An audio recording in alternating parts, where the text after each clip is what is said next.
네, 1시 2분 36초 막 지났습니다. 하루에 4가지 뉴스뿐만 아니라 다양한 세계 각국의 언어도 전달하는 다재다능한 이호영 아나운서 스튜디오에 나왔습니다. 어서 오십시오. 네, 아니 안녕하십니까. 이렇게 이호영입니다. 소개하면 저기 네. 스페인어로 인사를 해주시거나 해야죠. 올라. 네. 네. 어색하네요. 네. 예, 자 정말 늘 이런 게 협의가 너무 안 돼 있어서. 협의하면 재미없죠. 네, 예. 그렇습니다. 자 저희가 생방송으로 네. 정말 매번 다양하고 재미있고 또 따끈따끈한 이호영 아나운서의 매력이 더해진 뉴스를 전달해드리기 위해서 제가 이렇게 소개를 해봤고요. 네. 첫 번째 소식입니다. 이건 뭐 웃음기 싹 가시는 소식일 수도 있겠는데요. 한국은행 금통위가 첫 통화정책 방향 회의를 열었습니다. 2023년 첫 회의죠. 0.25% 금리 이자가 또 올라갑니다.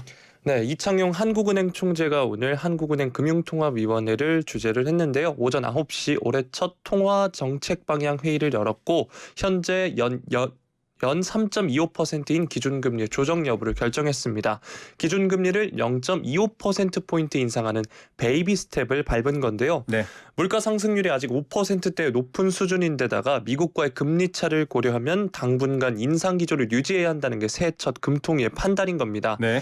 이렇게 하느니 기준금리를 3.5%로 인상하면서 기준금리가 2008년 12월 10일 이후 14년 1개월 만에 가장 높은 수준이 됐다고 하는데요. 네. 또 사상 처음으로 7차례 연속 기준금리를 인상하게 됐습니다. 자 돈의 가격을 올려서 돈이 마구마구 올라가고 뭐 물가죠. 생활비라든지 여러 것들이 필요한 여러 가지 물가들을 낮추겠다. 돈을 좀 차갑게 식히겠다. 이런 의도라고는 볼 수 있겠지만 코로나 이후로 정말 급격하게 올랐다라는 건 또 사실입니다. 굉장히 네. 고통이 유발되는 부분인데 물가 상승률 때문이라고 얘기를 했습니다. 물가 어떻게 올라가고 있나요?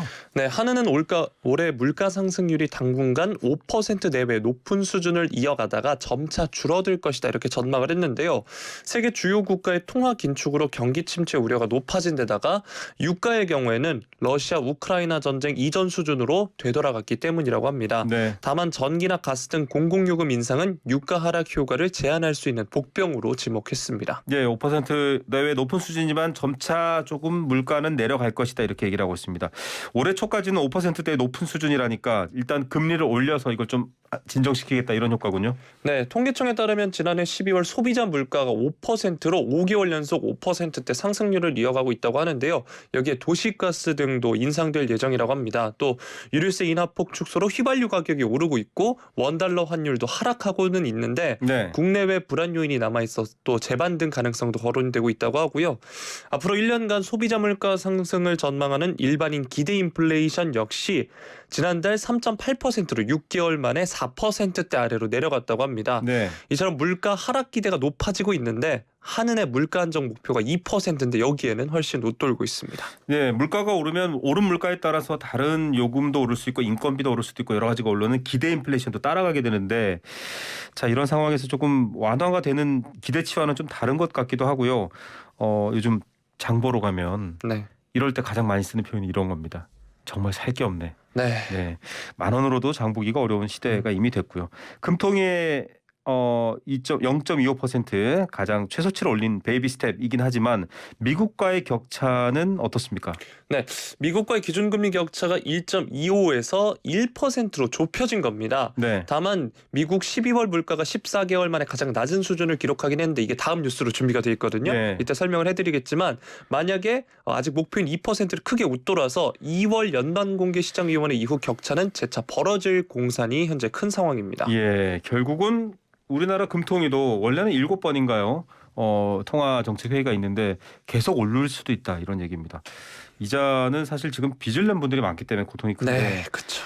자 이번 인상까지는 이견이 없습니다만 만약에 최종 금리가 3.5%대가 될지 어떻게 될지 여기에 대해서는 견해가 좀 다르죠? 네, 최종 금리가 3.5%로 끝날 것인지 아닌지에 대해서 견해가 조금 엇갈리고 있는데 경기 침체 부담 때문에 추가 인상 없이 4분기나 내년 초까지 기존 금리를 동결할 것이라는 전망 그리고 여전히 한미 금리 차가 1%포인트에 이르는 데다가 연준의 긴축 기조가 당분간 이어질 가능성도 큰 만큼 한은 역시 2월이나 4월에 3.75까지 더 올릴 것이란 관측도 팽팽한 상황입니다. 네.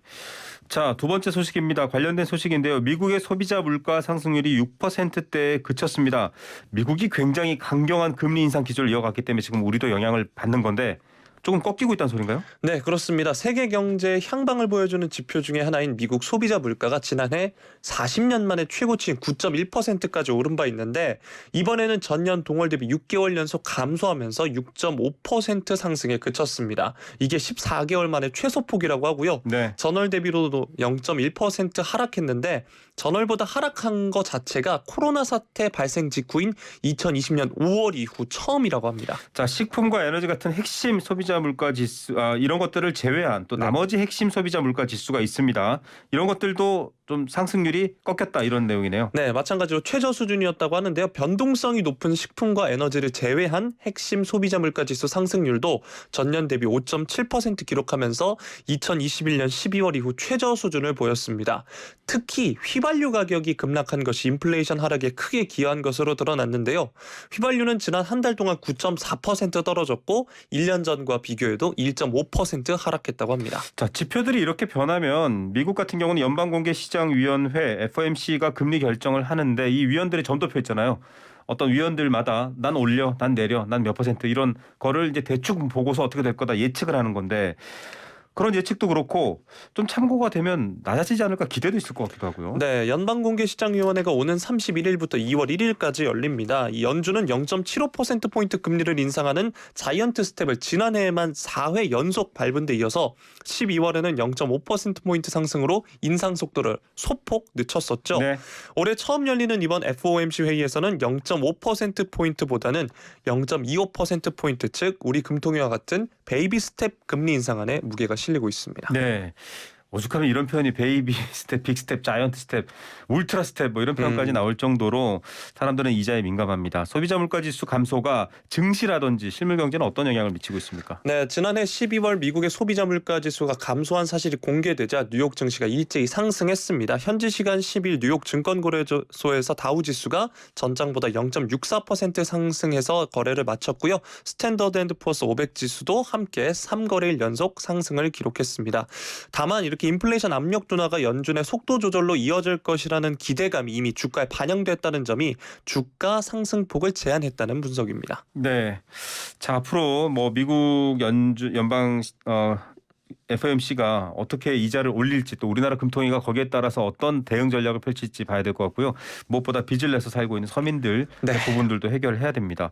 특히 청년 세대가 빚도 많기 때문에 네. 중요하죠. 자, 세 번째 소식입니다. 이태원 참사 원인과 책임 규명에 나선 특수본 오늘 결과를 발표하고 활동 마무리했습니다. 약간 속보로 소개를 했었는데요. 네, 이태원 참사 직후인 지난해 11월 1일 수사 인력 501명 규모로 출범한 특수본이 참사가 발생한 서울 이태원동을 관할하는 용산구청, 용산경찰서, 서울경찰청, 용산소방서 소속 공무원 등을 상대로 무려 74일간 수사를 진행을 했습니다. 네. 결국 특수본은 박희영 용산구청장, 이임재 전 용산경찰서장 등 총 23명을 업무상 과실치사상 혐의 등으로 검찰에 넘겼고요. 이 중 구속은 6명입니다. 이달 말 특수본은 해산할 예정입니다. 자, 특수본의 수사가 면밀하게 이어지면 더 상급 기관이라든지 국가적 차원의 재난 대응은 제대로 됐는가? 즉 행안부나 서울시 같은 상급 기관에 대한 얘기가 궁금했는데 법적 책임은 여기서 빠진 것 같아요. 네, 법적 책임을 묻기 어렵다고 보고 무혐의 처분하기로 했습니다. 네. 경찰수장인 윤희근 경찰청장도 다중운집 상황에 대한 교통 혼잡 안전관리에 법적 의무가 없다는 이유로 입건 없이 수사를 마무리했다고 하는데요. 이에 네. 따라 실무진만 처벌하는 꼬리 자르기식 수사 아니냐는 비판도 나올 것으로 보입니다. 예, 그래서 유족이 별도의 독립적인 조사 기구 또 조사 기구에 따른 수사 같은 것들을 어제 요청했던 것으로 알고 있습니다. 사고 결론과 분석이 나왔는데요. 뭐 여러 가지 그래픽 자료까지 얘기를 하면서 아주 좁은 곳에 가파른 골목에 전도라고 하죠. 한 분이 넘어지고 그 뒤로 넘어지면서 이제 사고가 발생했다 이렇게 설명하긴 했습니다. 네, 수사 결과를 특수본이 발표하면서 국립과학수사연구원 3D 시뮬레이션 감정과 김영환 국립중앙의료원 외상센터장 등과 이제 전문가 자문을 종합해서 사고 원인 분석 결과를 공개했는데요. 앞서서 말씀해 주셨다시피 폭 3m 남짓의 좁고 가파른 내리막 골목에 네. 인파가 한꺼번에 빽빽하게 몰려서 넘어지는 사고가 발생했다 이렇게 결론을 내렸습니다. 네. 이 골목에서 모두 158명이 사망하고 196명이 부상을 입은 건데요. 희생자들의 사인은 압착성 질식사, 뇌부종 등으로 밝혀졌습니다. 즉 사람에 눌리고 끼어서 숨을 쉬지 못해서 사망에 이르렀다고 하는 건데 특수본이 또 희생자에게 가해지는 압력이 똑같지 않고 형태도 다 달라서 각각 움직임에 따라 압력이 달라졌을 것으로 추정돼서 골든타임을 어느 한 시점으로 특정하기는 어렵다 설명을 했습니다. 이 사고 시점을 놓고서는 이렇게 특수본이 설명을 했습니다만 중요한 거는 뭐 이 당시에 지금 유족들의 증언도 제대로 CPR 공간도 없었고 주변에 있던 인력들이 그런 것들을 소방이나 경찰이 협조해주지 않았다 이런 증언도 지금 어제 나왔었죠. 이 사고가 일어나지 않게 하는 부분은 또 빠져 있는 설명인 것 같습니다. 그렇게 골든타임을 얘기하면 뭐 또 달라지는 부분이겠죠.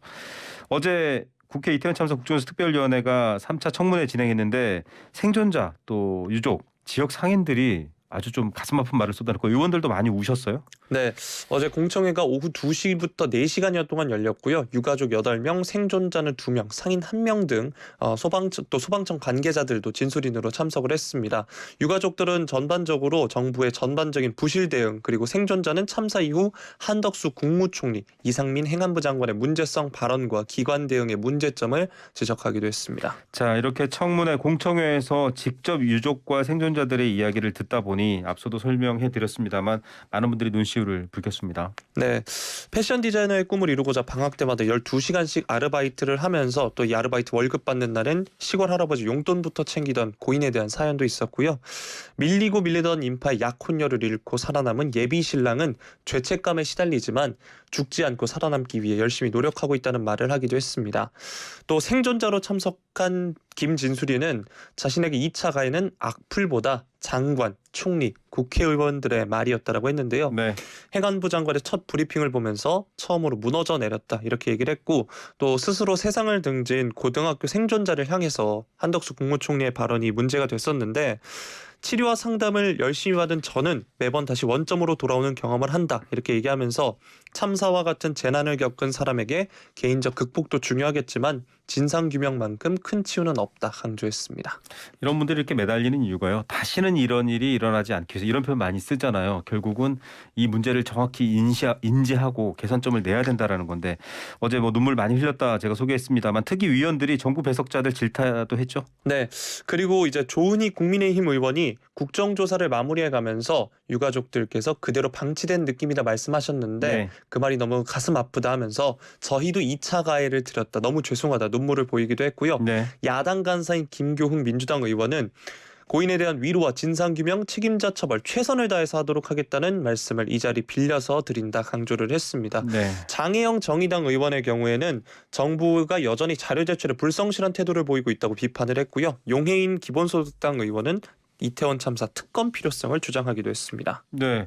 이상민 장관이 용해인 의원의 질의에 결국은 재난 담당 주무 부서가 행안부다. 본인이 책임자다 이런 얘기를 했기 때문에 지금 특수본의 수사 결과는 또 다른 부분이 생기는 것 같습니다. 자, 17일까지 결과 보고서 채택되면 또 저희가 관련 소식 전해드리겠습니다. 네. 마지막 소식입니다. 이재명 민주당 대표 자 검찰 출석으로 국민의 이목을 받았는데 또 기자회견했죠. 그리고 거기에서 영수회담 제안을 했습니다. 대통령실 반응은 아직 모르겠어요. 네, 이재명 더불어민주당 대표가 어제 오전 국회 사랑제에서 신년 기자회견을 열었습니다.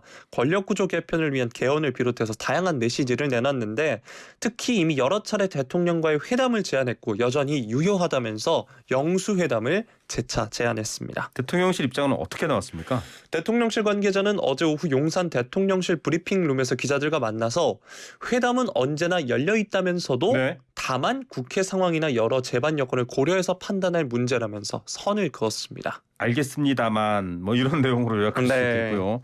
이 대표의 다른 제안들에 대해서는 어떤 답변했습니까? 네, 이 대표가 대통령 4년 중임제 결선 투표제 도입을 위한 개헌을 제안하기도 했는데 네. 대통령실 관계자는 개헌 제안에 대해서는 개헌에 대한 대통령의 생각은 언론 인터뷰에서 접했을 것이라 생각한다. 국회에서 논의할 사안이 아닌가 답했습니다. 네. 사실 앞서서 윤 대통령이 신년 인터뷰로 이제 조선일보와 단독 인터뷰를 가졌죠. 네. 거기서 이제 현행 선거제도를 중대 선거구제로 바꾸는 방안을 검토해볼 필요가 있다 밝힌 바 있었습니다. 그렇죠. 이 대표는 이 윤 대통령이 언급한 중대 선거구제 도입에 대해서 표의 등가성을 회복하고 지역주의를 완화하자는 뜻으로 이해한다면서도 다만 중대 선거구제가 유일한 방안이냐에 대해서는 회의적이다 이렇게 말을 했습니다. 예, 지금은 작은 구역에서 한 명만 뽑습니다. 중대 선거구제는 더 큰 구역에서 여러 명을 뽑는 제도죠.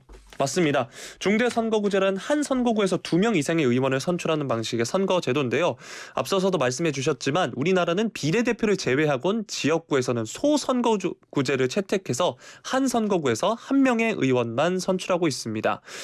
소선거구제가 워낙 장점도 있지만 사표, 죽는 표가 많아서 승자 독식 구조를 강화한다는 비판이 제기됐는데 중대선거구제는 사표를 줄여서 유권자의 대표성을 확보할 수는 있으나 후보자가 난립할 우려가 있습니다.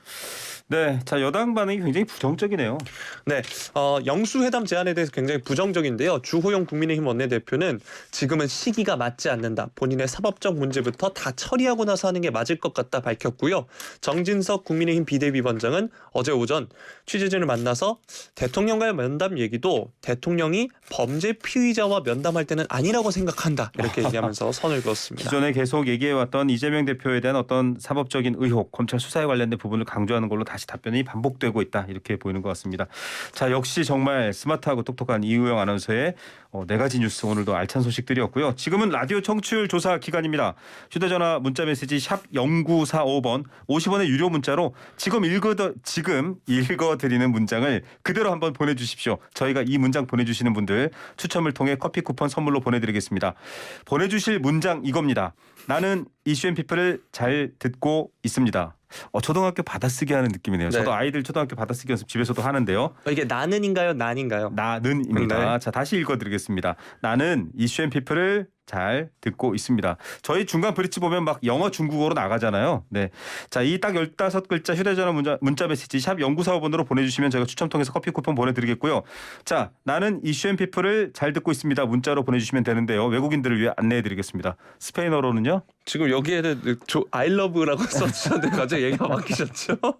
네, 아니 스페인어 전공이셔서. 메구스타 이슈앤피플, I love 이슈앤피플, 워아이니 이슈앤피플, 아이시대로 이슈앤피플 해주시면 됩니다. 예, 글로벌 청취자 여러분 문자 네. 보내주시면 커피 쿠폰 보내드립니다. 여러분들 다 사용하실 수 있는 스땡 거기 커피 보내드리도록 하겠습니다. 이우영 아나운서였습니다. 감사합니다. 고맙습니다.